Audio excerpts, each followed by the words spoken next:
Hari ini kita akan lanjutkan kembali, kita akan belajar kebenaran firman Tuhan. Bapak Ibu, dalam kita mengikut Tuhan ada bagian terpenting yang kita harus menang di area sini, supaya kedepannya kita bisa melihat bagaimana kita didapati menjadi orang yang tekun, orang yang kokoh, orang yang teguh ketika kita berjalan bersama Tuhan. Karena kita untuk mengharapkan sesuatu yang terjadi dalam kehidupan kita yang baik sesuai dengan kehendak Tuhan, dibutuhkan namanya kesabaran, dibutuhkan pengendalian diri, dibutuhkan penguasaan diri. Karena jalan bersama Tuhan itu ngikutin maunya Tuhan, ngikutin caranya Tuhan. Nah, sekarang kita akan lihat di Mazmur pasal yang kelima, mulai ayat yang pertama, untuk pemimpin biduan dengan permainan suling. Mazmur Daud. Berilah telinga kepada perkataanku ya Tuhan, indahkanlah keluh kesahku. Perhatikanlah teriak aku minta tolong, ya Rajaku dan Allahku, sebab kepadamu-lah aku berdoa. Tuhan, pada waktu pagi Engkau mendengar seruanku. Pada waktu pagi aku mengatur persembahan bagimu dan aku menunggu-nunggu. Perhatikan, kita waktu datang kepada Tuhan dibutuhkan waktu untuk menunggu-nunggu, untuk menantikan Tuhan. Waktu inilah di mana Tuhan sedang urusin hati kita, menunggu terobosan, menunggu doa dijawab, menunggu pemulihan, menunggu pemulihan keuangan, pembalikan keadaan. Menunggu adalah bagian yang harus kita jalanin. Menunggu adalah waktu di mana kita menyerahkan hati kita sepenuhnya di hadapan Tuhan. Karena kebanyakan orang gak suka menunggu. Ngikutin Tuhan itu adalah ada bagian yang harus kita jalin, namanya menunggu. Nah, waktu menunggu ini adalah waktu yang paling baik untuk kita mengkoreksi hati kita. Waktu menunggu adalah waktu yang tepat untuk kita ini lebih banyak diam di kaki Tuhan. Karena tidak semua orang suka berdoa, tidak semua orang memberikan waktunya untuk membayar harga di hadapan Tuhan, untuk duduk diam, pikul salib sangkal diri. Tapi kita sebagai orang yang benar-benar mengasihi Tuhan, mendedikasikan hidup ini sepenuhnya sama Tuhan, kita harus melakukan lebih di atas rata-rata. Kita harus hidup bergaul intim dengan Tuhan. Kita harus memberi waktu lebih banyak sama Tuhan. Perhatikan, Tuhan, pada waktu pagi Engkau mendengar seruanku. Pada waktu pagi aku mengatur persembahan bagimu dan aku menunggu-nunggu. Setelah memberikan korban, setelah datang di hadapan Tuhan, perlu waktu, ada jeda, namanya menunggu.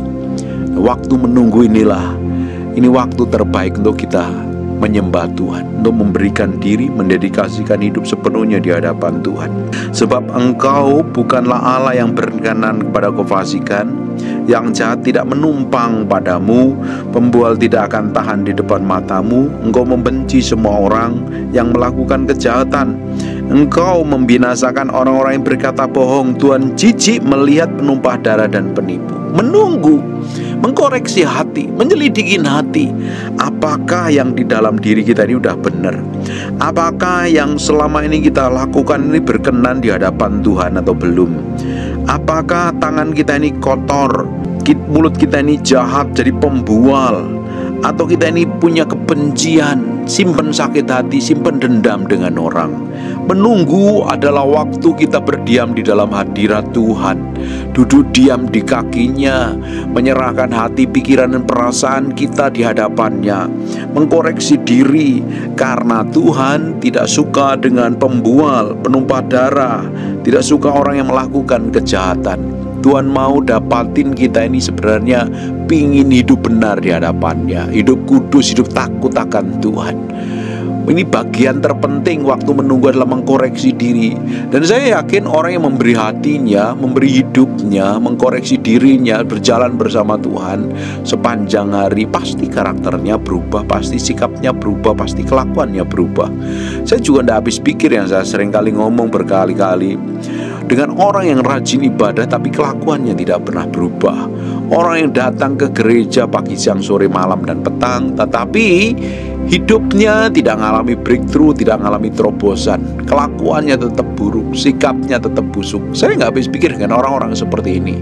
Dan saya berdoa apa yang hari ini Bapak Ibu dengar, lewat apa yang saya sampaikan ini mengubahkan hatimu. Karena Tuhan itu benci dengan kefasikan. Tuhan tidak suka dengan kejahatan. Tuhan begitu kudus, begitu suci, Dia tidak bisa bersatu dengan hal yang kotor dan najis. Tuhan mau hidup kita setiap hari didapatin berkenan step by step. Makanya ketika Bapak Ibu datang kepada Tuhan setiap hari, jangan pernah nggak datang setiap hari di hadapan Tuhan. Luangkan waktumu datang setiap hari di hadapan Tuhan. Waktu Bapak Ibu menunggu setelah mempersembahkan korban pujian, Bapak Ibu merenungkan, masuk dalam dimensi kedalaman dengan Tuhan. Bapak Ibu akan mengerti dan mengenal dirimu sendiri. Semakin orang kenal Tuhan, semakin orang itu mengenal dirinya sendiri di hadapan Tuhan itu seperti apa. Dia akan menyelidikin sampai kedalaman batinnya. Apa yang aku perbuat selama ini udah benar belum? Sikapku, perbuatanku, tindakanku ini udah berkenan di hadapan Tuhan belum? Kalau apa yang ku perbuat, apa yang kau lakukan tidak berkenan di hadapan Tuhan, bertobat dan berubah. Jalan sama Tuhan, dedikasikan hidupmu sepenuhnya sama Tuhan. Hidup takut akan Tuhan, memberi diri, mendedikasikan sepenuhnya, jalan bersama Tuhan. Dan saya percaya engkau akan melihat sesuatu yang ajaib, engkau akan melihat keajaiban, engkau akan melihat perjalanan hidupmu akan mendampai banyak orang. Kita lihat di ayat yang ke-7. Tapi aku berkat kasih setiamu yang besar, aku akan masuk ke dalam rumahmu, sujud menyembah ke arah baitmu yang kudus dengan takut akan engkau. Tuhan, tuntunlah aku dalam keadilanmu, karena seteruku ratakanlah jalanku di depanku. Bapak Ibu, perjalanan ke depan kita nggak pernah tahu loh akan terjadi apa. Ekonomi ke depan akan terjadi apa, tidak pernah tahu. Satu jam yang akan datang, tidak akan pernah ada yang tahu akan terjadi apa. 1 minggu, bahkan beberapa menit ke depan pun tidak ada yang pernah tahu. Yang tahu adalah pribadi Tuhan. Justru dengan kita berserah sepenuhnya sama Tuhan, karena kasih karena anugerah Tuhan, kita ini dimampukan. Karena kasih karunia-Nya kita dilayakkan, diampuni dosa kita. Justru kita bisa menyembah Tuhan. Waktu kita menyembah Tuhan, kita akan menyerahkan perjalanan hidup kita itu sepenuhnya di hadapannya, seperti apa ke depannya di dalam proteksi dan penjagaan Tuhan. Karena yang pegang kendali hidup kita adalah pribadi Tuhan. Bapak Ibu bisa bayangkan, ke depan kita tidak pernah tahu seperti apa perjalanan hidup kita, tapi kita nggak pernah mengandalkan Tuhan. Kita coba pakai kekuatan kita sendiri. Kamu pakai pola pikirmu, pakai cara pandangmu sendiri, dan apa yang terjadi? Pasti ya trouble, pasti ya kacau, pasti yang ruwet. Kita harus menyerahkan diri kita kepada yang menciptakan kita. Karena yang menciptakan kita pasti akan diarahkan kepada tujuannya, kenapa Dia menciptakan kita. Karena setiap orang diciptakan Tuhan punya maksud dan tujuan ilahi untuk menggenapi rencananya. Nah, ketika kita ini berjalan bersama Tuhan, kita menyerahkan hidup kita setiap harinya di hadapan Tuhan, karena kasih karunia-Nya, karena anugerahnya, karena kebaikannya, Tuhan akan menuntun setiap langkah kita berjalan pada pusat rencananya, dan jalanmu akan dibuat menjadi rata. Ketika kita menyerahkan hati kita, ketika kita menyerahkan hidup kita sepenuhnya di hadapan Tuhan, Tuhan buat sesuatu yang ilahi, Tuhan bikin sesuatu yang ilahi. Karena Tuhan yang menciptakan dan mendesain kita untuk tujuannya, kita akan ditarik pada pusat kehendaknya, dan pasti perjalanan hidup kita dibuat berhasil dan beruntung. Kita akan melihat sesuatu yang ajaib, kita melihat pertolongan Tuhan, kita melihat breakthrough dan terobosan, kita akan melihat bagaimana Tuhan menuntun kepada tujuannya yang ilahi. Perhatikan di ayat yang ke-9. Sebab perkataan mereka tidak ada yang jujur, batin mereka penuh kebusukan, kerongkongan mereka seperti kubur tenganga, lidah mereka merayu-rayu. Ini siapa? Ini orang yang memusuhin kita. Ini juga bisa berbicara tentang roh-roh jahat yang pingin menjegal kita, pingin membuat perjalanan kita babak belur. Biarlah mereka menanggung kesalahan mereka ya Allah. Biarlah mereka jatuh karena rancangannya sendiri. Buanglah mereka karena kebanyakan pelanggaran mereka, sebab mereka memberontak terhadap Engkau Bapak Ibu. Setelah kita memilih berjalan bersama Tuhan, hidup benar di hadapan Tuhan, ada yang tidak suka dengan kita. Siapa ya? Roh-roh jahat. Mereka akan menyeret kita, mereka akan menyesatkan kita, mereka akan membuat kita jatuh. Bapak Ibu, setiap hari dalam kekristenan kita ini adalah hidup di dalam peperangan. Peperangan melawan semua roh-roh jahat di udara, semua niat jahat dan lain sebagainya. Bapak Ibu bisa baca di Efesus pasal yang ke-6. Peperangan kita bukan melawan darah dan daging. Bapak Ibu, kalau engkau nggak bergantung sama Tuhan, engkau nggak nempel sama Tuhan, roh-roh jahat akan cenderung menyeretmu, hidup jatuh ke dalam dosa, akan membuat hidupmu babak belur, membuat hidupmu akan kacau, rusak dan berantakan. Mereka akan menyeret. Makanya kita itu perlu bergantung sama Tuhan. Saya nggak habis pikir dengan orang Kristen yang nggak berdoa, nggak pernah menyerahkan dirinya sama Tuhan, nggak pernah mendedikasikan hidupnya sama Tuhan, nggak pernah menunggu Tuhan untuk menuntunnya, untuk menyingkapkan kebenaran. Apa yang terjadi? Hancur pasti, babak belur pasti, ruwet hidupnya, kacau dan berantakan. Kekristenan yang sejati adalah menyerahkan hati kita sepenuhnya sama Tuhan setiap hari. Step by step kita berjalan bersama Tuhan, berdoa sungguh-sungguh. Bapak Ibu, kalau engkau menjadi orang Kristen hanya puas di gereja, nggak memiliki hubungan pribadi dengan Tuhan, dapat dipastikan engkau nggak ngerti tujuan hidupmu seperti apa.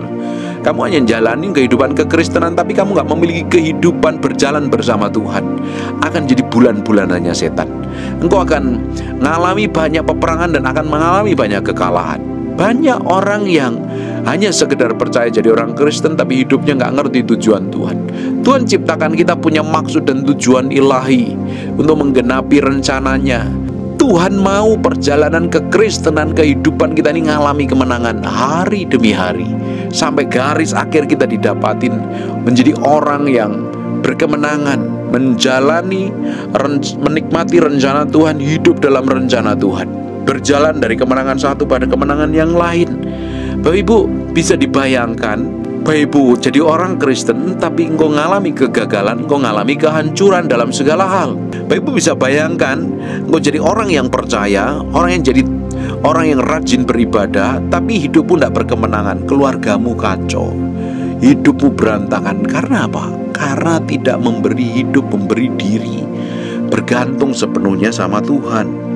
Kalau kita hanya sekedar menjalani hidup ini, melakukan aktivitas sehari-hari yang gak jauh beda dengan orang dunia, ya apa bedanya? Justru karena kita ini ngerti kebenaran, kita tahu bagaimana kita berjalan, menjalani hidup kita ini tepat seperti yang Tuhan mau.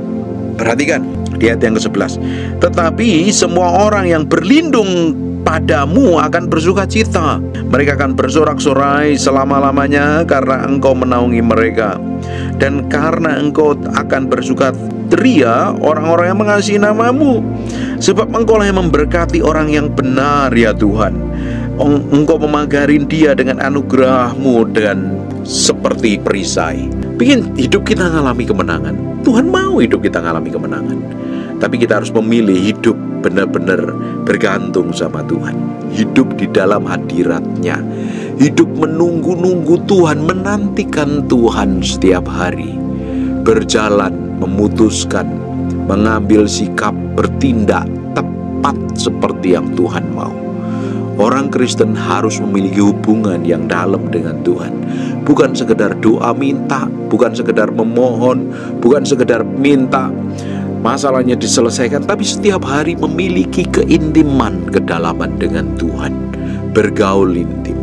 Tuhan lebih tertarik dengan sikap hatimu dibanding dengan semua persoalan masalahmu selesai, karena Tuhan mau banyak berbicara di balik semua masalahmu, tergantung bagaimana engkau meresponinya dengan benar di hadapan Tuhan. Kekristenan yang sejati adalah memiliki hubungan kedalaman dengan Tuhan, memiliki keintiman yang dalam, bukan sekedar hanya rutinitas agamawi, Bapak Ibu, kalau engkau hanya rutin beragama, rutin beribadah di gereja, tidak heran engkau gampang menjadi pengkritik, gampang menghakimi orang lain, gampang menilai orang lain. Hanya fisiknya datang ibadah, terus tidak memiliki hubungan yang dalam dengan Tuhan. Orang yang memiliki hubungan yang dalam dengan Tuhan tahu bagaimana dia bersikap, tahu bagaimana dia memutuskan, tahu bagaimana dia mengambil tepat seperti yang Tuhan mau, bertindak tepat seperti yang Tuhan mau. Jadi saya berdoa hari ini ada orang-orang yang mulai memiliki hubungan yang berbeda dengan Tuhan. Kalau hidupmu ingin berubah, hidupmu ingin melihat perjalanan mengalami kemenangan, kalau engkau ingin melihat sesuatu yang ajaib, yang dahsyat terjadi dalam hidupmu, dedikasikan dirimu, beri waktumu sepenuhnya sama Tuhan, dan menantikan Tuhan. Menantikan Tuhan, engkau diam di dalam hadiratnya, kau mengkoreksi diri, kau koreksi hatimu. Sudah benar belum perkataanmu selama ini, sikapmu, tindakanmu, keputusanmu sudah sejalan dengan Tuhan atau belum? Bapak Ibu, masalah yang diizinkan Tuhan, kejadian apapun yang diizinkan Tuhan, sebenarnya dibaliknya Tuhan punya maksud dan tujuan ilahi, supaya kita ditarik pada pusat kehendaknya, kita berjalan dalam rencananya, kita menikmatin semua keajaiban, kita menikmatin perjalanan yang berkemenangan. Saya berdoa kita memiliki kehidupan yang berbeda dengan orang Kristen rata-rata. Kalau kita memiliki kehidupan doa, kehidupan penyembahan, perjalanan yang berbeda dengan orang yang di atas rata-rata, dapat dipastikan kita melihat hidup kita akan ditarik semakin berjalan pada rencananya, dan akan muncul dalam permukaan, akan menjadi orang yang bisa dipercayakan perkara-perkara yang besar, perkara-perkara yang berbeda. Kekristenan bukannya sekedar ibadah hari Minggu dan berhenti di hari Minggu toh. Padahal kekristenan berbicara 24 jam sehari, hidup bergantung sama Tuhan. Hidup memiliki keintiman, kedalaman dengan Tuhan. Hidup mendedikasikan diri, hidup memberi sepenuhnya kepada Kristus. Dan saya percaya hidupmu akan berubah total. Jangan sampai sudah Kristen bertahun-tahun, tapi kekristenanmu tidak pernah mengalami sesuatu yang ilahi, tidak mengalami terobosan, tidak mengalami breakthrough, tetap sama dari tahun ke tahun, tetap tidak mengalami perubahan. Saya berdoa hari ini kekristenanmu mengalami sesuatu yang ilahi, berjalan dipimpin oleh Kristus, berjalan berbeda dalam pengurapan hikmat yang berbeda, dalam kedewasaan rohani yang berbeda, sehingga semua sikap tindakan apapun yang kamu perbuat tepat seperti yang Tuhan mau. Kita akan melihat perjalanan kita mengalami breakthrough dan terobosan. Amin. Hari ini saya berdoa mulai ada orang yang memiliki kehausan dan kelaparan dengan Tuhan. Setelah saya bertobat, saya komitmen setiap hari bergaul sama Tuhan. Memang tidak enak kita mengkonsentrasikan diri kita, pikiran kita, perasaan kita kepada Tuhan. Tidak mudah, tidak gampang. Tapi ketika kita memberi diri, pikiran menaruh sepenuhnya sama Tuhan, ternyata setiap harinya saya melihat sesuatu yang ajaib. Melihat bagaimana Tuhan menuntun, bagaimana Tuhan memproteksi, bagaimana Tuhan menjagai, bagaimana Tuhan bikin breakthrough dan terobosan. Saya bergantung sepenuhnya sama Tuhan setiap harinya. Saya ingin melihat perjalanan hidup saya dipakai Tuhan luar biasa, mendampakin banyak orang, menjadi berkat bagi banyak orang, dan hidup memberi diri sepenuhnya sama Tuhan, dan ujungnya nama Tuhan yang dipermuliakan. Saya berdoa hari ini ada orang-orang yang berbeda, memiliki kehidupan yang berbeda dengan Tuhan. Kekristenanmu berbeda, bertumbuh dewasa di dalam Kristus. Hanya orang yang dewasa, ada orang yang akil balik, orang yang berhak menerima warisan secara ilahi. Orang yang dewasa, bertumbuh dewasa di dalam Kristus, orang-orang ini yang akan dipercayakan perkara yang lebih besar di hadapan Tuhan. Kalau kekristenanmu masih bayi, isinya ribut, gegeran, berantem, komplain, ngeluh terus, artinya engkau belum dewasa. Dan jangan pernah berharap dipercayakan perkara yang lebih besar di hadapan Tuhan. Karena anak-anak kerjaannya hanya suka main, suka mainan, membuang waktunya sia-sia. Tipe orang yang dewasa, mereka akan tahu tepat melakukan seperti yang Tuhan mau. Saya berdoa ada kekristenan dewasa secara rohani yang tumbuh berakar kuat di dalam Kristus, dan Engkau akan dipercayakan perkara yang lebih besar, dan hidupmu akan menjadi dampak bagi banyak orang. Amin. Tutup matamu, tutup Alkitabmu, kita berdoa. Bapak, terima kasih buat firman-Mu. Kami materikan dengan darah anak domba Allah, firman nempel dalam hati kami. Berhari-hari, berminggu-minggu, berbulan-bulan firman menjadi kehidupan, dan namamu berdoa setiap orang yang mendengar firman ini diubahkan, dijamah, dilawat Tuhan, mengalami breakthrough dan terobosan. Terima kasih ya Tuhan. Berdoa untuk orang yang sakit dan mengalami kelemahan tubuh, oleh bilur Yesus, oleh darah Yesus, jadilah engkau tahir, jadilah engkau pulih, jadilah engkau sehat seperti sedia kala. Dalam nama Yesus, kami berdoa dan mengucap syukur. Haleluya. Amen. And God bless you. Naralamu sanamu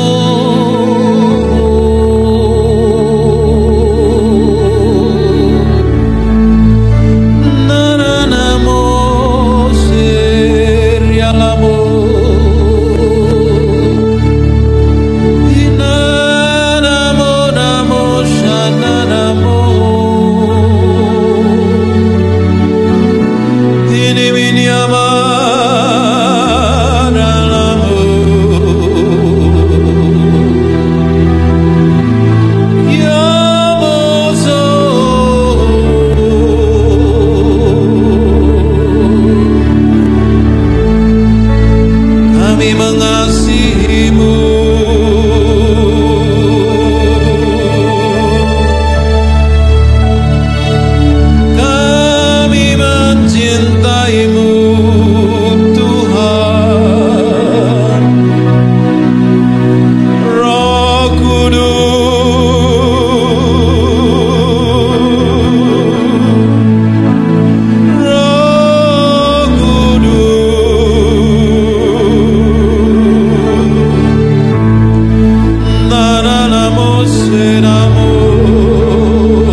Raja di atas segala raja, Allah yang perkasa.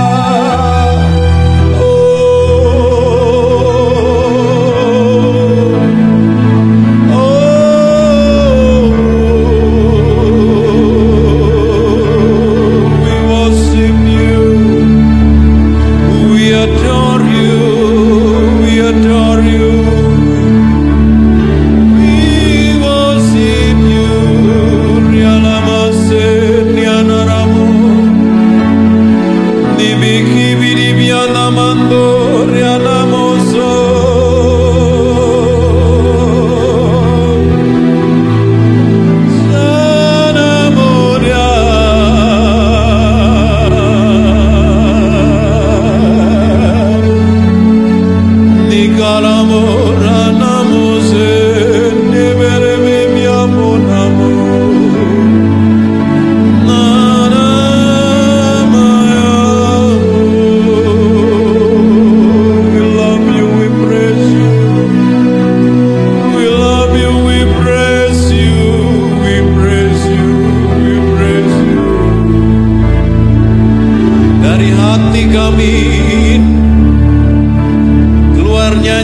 Yang mengasihimu,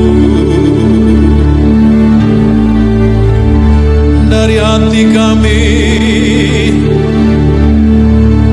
naikkan mazmur yang meninggikan namamu.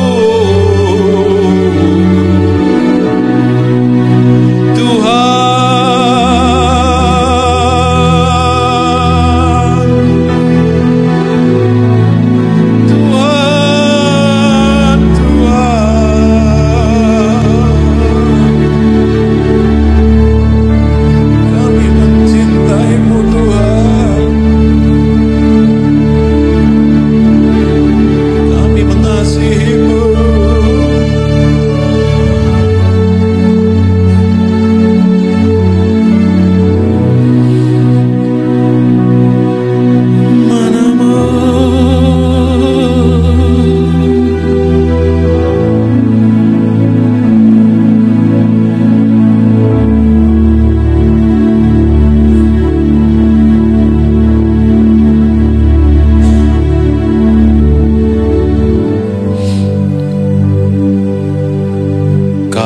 saja yang suci. Kau saja yang layak. Kau layak terima glory.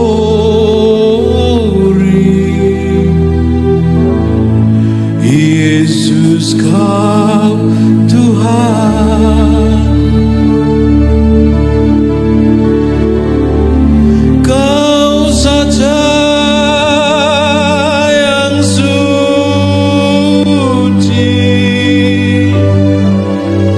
Kau saja yang layak.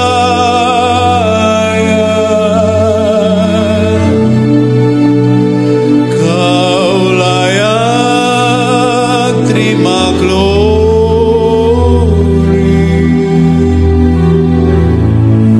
Hanya Kau Tuhan.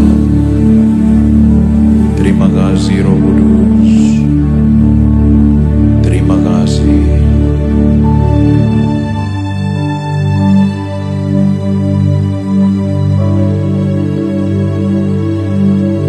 Kami mengasihi-Mu Tuhan.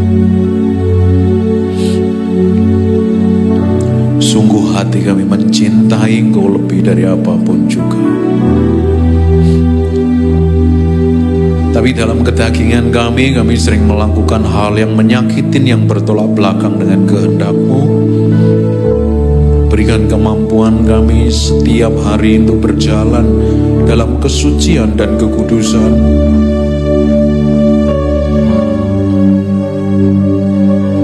Kami tidak mampu berjalan tanpa Engkau Roh Kudus. Pegang tangan kami, pegang hati kami. Lihat sampai kedalaman batin kami mencintai Tuhan. Kami mengasihi Engkau. Kami ingin berkemenangan setiap hari. Dapatin kami menjadi orang kesayangan-Mu. Terima kasih. Terima kasih. Kami mau belajar apa yang Kau mau, Tuhan. Terima kasih. Dalam nama Yesus. Haleluya. Amin. Amin.